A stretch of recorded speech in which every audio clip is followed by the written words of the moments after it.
شیخ ایک سوال ہے، یہ جو دعا کرتے ہیں، دعا کے لیے ہاتھ اٹھاتے ہیں پھر اس کو منہ پہ پھیرنا، تو ہمارے یہاں ایک اختلاف ہو رہا ہے، کچھ لوگ بول رہے ہیں یہ بدعت ہے اور کچھ لوگ بول رہے ہیں نہیں پھیرنا چاہیے، تو کیا مسئلہ ہے؟ بسم اللہ الرحمن الرحیم۔ دیکھیے، ہمارا دین اسلام قرآن اور صحیح احادیث کے اندر ہے۔ دین اسلام کی کوئی بھی بات کریں یا عمل کریں تو اس کو دیکھ لینا چاہیے کہ آیا قرآن مجید کے اندر اس کا ذکر آیا ہے، کیا رسول اللہ صلی اللہ علیہ وسلم کے طریقے سے ثابت ہے یا نہیں ہے۔ تو اس مسئلے کو بھی ہم دیکھتے ہیں قرآن اور حدیث کی روشنی میں۔ قرآن اور حدیث کی روشنی میں یہ ہے کہ دعا کرنے کا حکم ہے، دعا کرنے کی فضیلت ہے، دعا کرنے کا طریقہ ہے جو نبی صلی اللہ علیہ وسلم نے بتایا ہے۔ دعا کرنے کے طریقے میں ہاتھ اٹھانے کا طریقہ آتا ہے نبی صلی اللہ علیہ وسلم کا۔ نبی صلی اللہ علیہ وسلم زندگی میں جب کبھی بھی دعا کرتے تو بہت سارے مقامات پہ حدیثوں میں ذکر آتا ہے کہ ہاتھ اٹھاتے اور دعائیں کرتے تھے۔ تو ہاتھ اٹھا کے دعا کرنی چاہیے،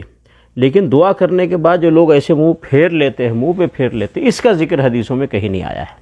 اس کا ذکر کہیں حدیثوں میں نہیں آیا ہے۔ تو اس لیے جو ثابت ہے نبی صلی اللہ علیہ وسلم کی سنت سے کہ وہ ہاتھ اٹھا کر کے آدمی دعا کرے اور جب دعا ختم ہو جائے تو آدمی ایسے ہاتھ اپنے نیچے گرا دے، اس کو منہ پہ پھیرنے کی ضرورت نہیں ہے، اس لیے کہ یہ نبی صلی اللہ علیہ وسلم سے ثابت نہیں ہے۔ حدیث کے ذخیرے میں کہیں بھی یہ مسئلہ آپ کو نہیں ملے گا کہ دعا ختم کرنے کے بعد ہاتھ پہ منہ پھیرنا چاہیے۔ سمجھ گئے نا، یہ مسئلہ کلیئر ہو گیا۔ اب اگر کوئی پھر بھی پھیرتا ہے اور سمجھتا صحیح ہے، درست ہے، تو بہرکیف یہ دین کے اندر ایک ایسی چیز پیدا کر رہا ہے جس کا ثبوت دین کے اندر نہیں ہے۔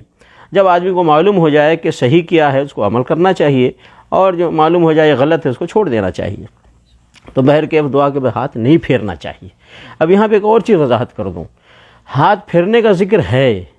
لیکن کہاں ہے؟ بخاری شریف میں روایت ہے کہ نبی علیہ السلام سونے کے لیے جب اپنے بستر پہ جاتے تو ہاتھ کو ایسے کر کے قل هو اللہ احد ایک مرتبہ، قل اعوذ برب الفلق ایک مرتبہ، قل اعوذ برب الناس ایک مرتبہ، تینوں صورتیں پڑھتے، پھر اس میں دم کرتے، پھر ہاتھوں کو پھیرتے، سر سے شروع کرتے، چہرے پہ پھیرتے، پھر جسم کے اگلے حصے، پھر ہاتھ جہاں تک پہنچتا وہاں تک ہاتھ کو پھیرتے تھے۔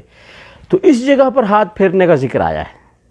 چہرے پر بھی، سر پہ بھی، چہرے پہ بھی، اور جسم کے ان تمام حصے پر جہاں تک کہ ہاتھ پہنچ سکتا ہے۔ بخاری شریف میں روایت موجود ہے۔ تو اگر کسی کو ہاتھ پھیرنا ہے تو سونے کے وقت، سونے سے پہلے آدمی یہ پڑھے جیسا کہ میں نے بتایا، اور یہ عمل 3 مرتبہ کرے، ایک مرتبہ پڑھ کے ہاتھ